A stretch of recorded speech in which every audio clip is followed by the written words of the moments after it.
શુભેચ્છાઓ, શુભકામનાઓ, ખૂબ ખૂબ અભિનંદન। જ્યારે સમગ્ર ગુજરાત અને સમગ્ર અમદાવાદ જ્યારે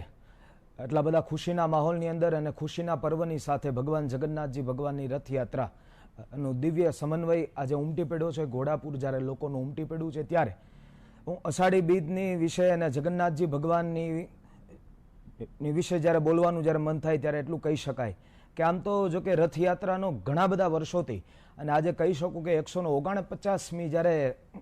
ભગવાનની જગન્નાથ ભગવાનની રથયાત્રા નીકળી છે ત્યારે સર્વપ્રથમ તો કેટલા બધા એ રથયાત્રાનું વિશેષ મહત્વ છે અને કેટલીક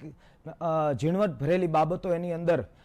કે જેમનું રહસ્ય ખૂબ ગહેરું છે, ખૂબ અઘરું છે અને ખૂબ ઊંડાણપૂર્વકનું છે। અને ત્યારે એક બે વાત મારે તમારી સાથે શેર કરવાનું મને અત્યારે મારું મન છે, ત્યારે હું આપ સૌ લોકોની સાથે જોડાઈ અને કહી શકું